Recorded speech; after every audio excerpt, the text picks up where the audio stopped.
Hey, I've come across this law and its operation thing twice in the last couple of days. First time I didn't pay any attention to it. Second time came from Elmer O'Locker Jr. And I thought maybe I should share it myself. Maybe that was some kind of telling me to read it rather than listen to it. I was listening to him for a minute, but I'd get a lot more out of it if I read it. So I invite you to read along with me or go read it yourself. I guess I'm supposed to pass it along because it came up twice. First time I don't know who it was. Second time Elmer Orlocker. I'm a subscriber of his. And I listen to him sometimes, but most of the time I do a lot better if I'm reading it myself. And if I read it for you, I really have to read the whole thing. So it's kind of a long thing, and let's get into it. Law and Its Operation by Neville Goddard. Here we go. The world and all within it is man's conditioned consciousness objectified. Consciousness is the cause as well as the substance of the entire world. So it is to consciousness that we must turn if we would discover the secret of creation. Knowledge of the law of consciousness and the method of operating this law will enable you to accomplish all you desire in life. Armed with a working knowledge of this law, you can build and maintain an ideal world. Build and maintain an ideal world with the law. Consciousness is the one and only reality, not figuratively, but actually. This reality may, for the sake of clarity, be likened unto a stream which is divided into two parts, the conscious and the subconscious. The conscious and the subconscious, two parts. In order to intelligently operate the law of consciousness, it is necessary to understand the relationship between the conscious and the subconscious. We know this already, guys, right? We know all this, but let's read it again. Maybe you don't know this. I've heard it. I guess not enough. Otherwise, I wouldn't be doing it again. Here we go. The conscious is personal and selective. The subconscious is impersonal and non-selective. The conscious is the realm of effect. The subconscious is the realm of cause. Okay, we understand that. These two aspects are the male and female divisions of consciousness. The conscious is male, the subconscious is female. The conscious generates ideas and impresses these ideas on the subconscious. The subconscious receives ideas and gives form and expression to them. By this law, first conceiving an idea and then impressing the idea conceived on the subconscious, all things evolve out of the consciousness. And without this sequence, there is not anything made that is made. The conscious impresses the subconscious, while the subconscious expresses all that is impressed upon it. The subconscious does not originate ideas, but accepts as true those which the conscious mind feels to be true, and in a way known only to itself, objectifies the accepted ideas. Therefore, through his power to imagine and feel, and his freedom to choose the idea that he will entertain, man has control over creation. Control of the subconscious is accomplished through control of your ideas and feelings. The mechanism of creation is hidden in the very depth of the subconscious, the female aspect or womb of creation. The subconscious transcends reason and is independent of induction. It contemplates a feeling as a fact existing within itself, and on this assumption proceeds to give expression to it. The creative process begins with an idea, and its cycle runs its course and ends up in a volition to act. Ideas are impressed on the subconscious through the medium of feeling. Okay, so feeling is the secret, right, guys? No idea can be impressed on the subconscious until it is felt. But once felt, be it good or bad or indifferent, it must be expressed.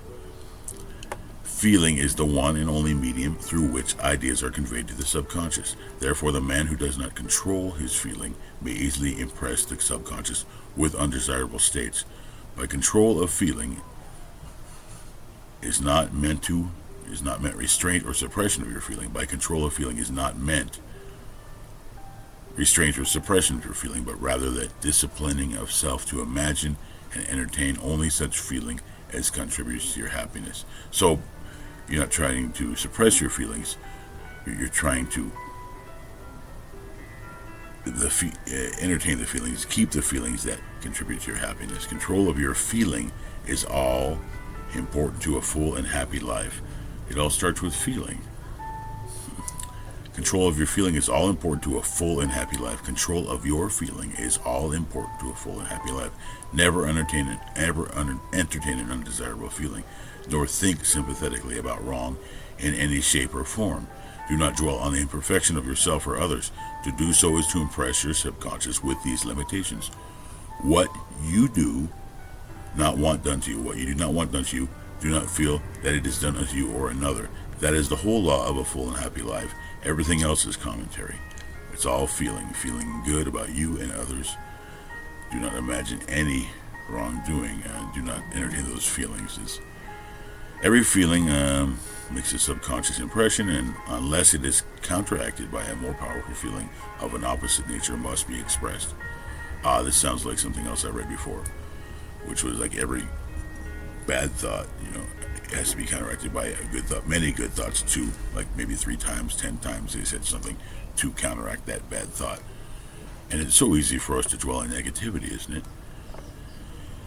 Whew, especially when negative people are around us. Man. Talk to me, man. Talk to me, positive people. Give me some more positivity in my life, and I'll talk to you about positive too. The dominant of two feelings is the one expressed. The dominant of two feelings is the one expressed. Okay, the dominant one is the one that it happens to come true. I am healthy is a stronger feeling than I will be healthy. Okay, good. I am healthy is a stronger feeling than I will be healthy. To feel I will be is to confess I am not. I am is stronger than I am not. This is coming up all the time. I guess that's probably my own fault. Looking at a lot of Neville stuff. What you feel you are. What you feel you are always dominates what you feel you would like to be. Therefore, to be realized, the wish must be felt as a state that it is rather than a state that is not. As in the now, right? In the now, we know that. Live in the end and make the end comfortable to you now. Your end is your home, right?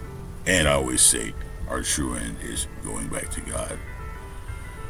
So that's a good real end. And then maybe we're starting again, doing something else. That's really remains to be seen, right? But let's be comfortable now while we're here. As comfortable as we possibly can. We deserve that. We require that. We deserve that. We deserve that. We deserve to be as comfortable as we can, and also to make others comfortable. And we deserve to be comforted by others. Sensation precedes manifestation and is the foundation upon which all manifestation rests. Be careful of your moods and feelings, for there is an unbroken connection between your feelings and your visible world. I am great. Let's feel great today. Let's feel great. I'm getting happy. Your body is an emotional filter and bears the unmistakable marks of your prevalent emotions. Emotional disturbances, especially suppressed emotions, are the cause of all disease. To feel intensely about a wrong without voicing or expressing that feeling is the beginning of disease. Disease in both body and environment. Do not entertain the feeling of regret or failure for frustration or detachment from your objective results in disease. Think feelingly only of the state you desire to realize. Feeling the reality of the state sought and living and acting on that conviction is the way of all seeming miracles. All changes of expression are brought about through a change of feeling. A change of feeling is a change of destiny. All creation occurs in the domain of the subconscious. What you must acquire then is the reflective control of the operation of the subconscious, that is, control of your ideas and feelings. Chance or accident is not responsible for the things that happen to you, nor is predestined fate the author of your fortune or misfortune. Your subconscious impressions determine the conditions of your world. The subconscious is not selective. It is impersonal and no respecter of persons. The subconscious is not concerned with the truth or falsity of your feeling. It always accepts as true that which you feel to be true. Feeling is the assent of the subconscious to the truth. of that which is declared to be true. Because of this quality of the subconscious, there is nothing impossible to man. Whatever the mind of man can conceive and feel is true, your subconscious can and must objectify. Your feelings create the pattern from which your world is fashioned, and a change of feeling is a change of pattern. The subconscious never fails to express that which has been impressed upon it. The moment it receives an impression, it begins to work out the ways of its expression. It accepts the feeling impressed upon it, your feeling as a fact existing within itself, and immediately sets about to produce in the outer or objective world the exact likeness of that feeling.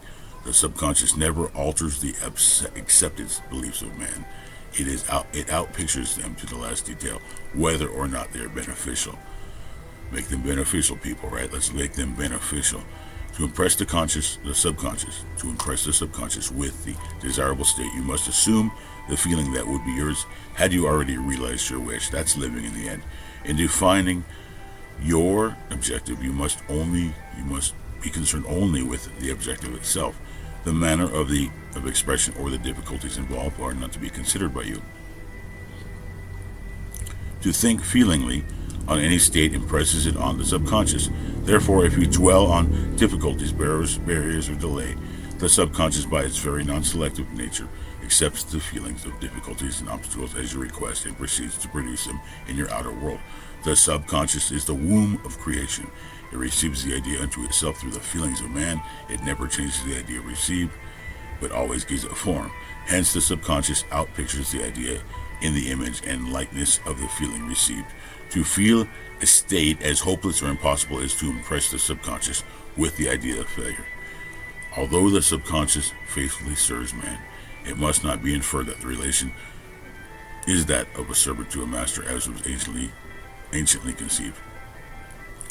The ancient prophets called it the slave and servant of man.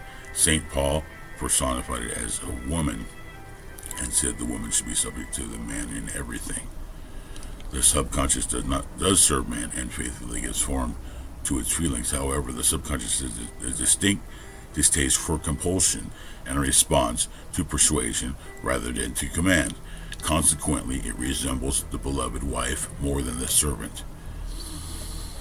The husband is the head of the wife may not be true of man and woman in their earthly relationship, but it is true of the conscious and the subconscious, or the male and female aspects of consciousness.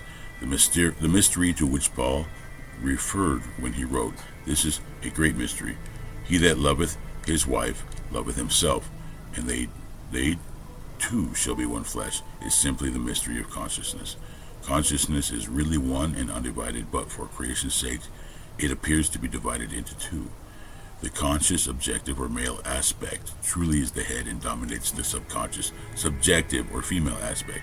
However, this leadership is not that of the tyrant, but of the lover.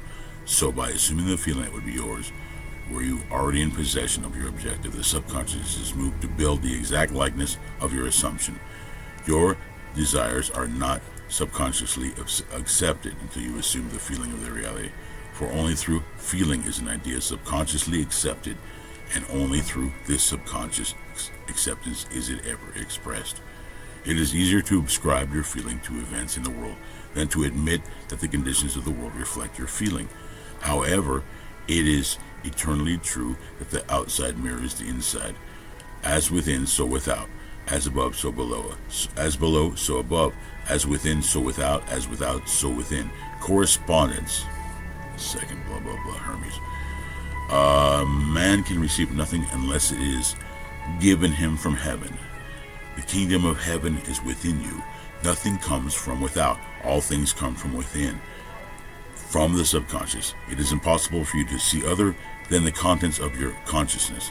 Your world in its every detail is your consciousness objectified. Objective states bear witness of subconscious impressions. A change of impressions results in a change of expression. The subconscious accepts as true that which you feel as true, and because creation is the result of subconscious impressions, you, by your feeling, determine creation. By your feeling, determine creation. You, by your feeling, determine creation. You are already that which you want to be, and your refusal to believe this is the only reason you do not see it. To seek on the outside for that which you do not feel you are is to seek in vain.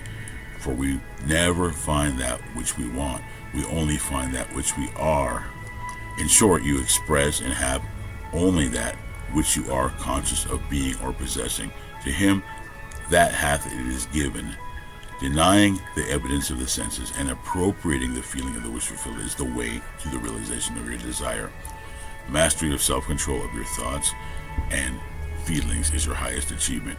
However, until perfect self-control is attained, so that in spite of appearances, you feel all that you want to feel, you sleep in prayer to aid you in realizing your desired states. These are the two gateways into the subconscious. And that's it, right?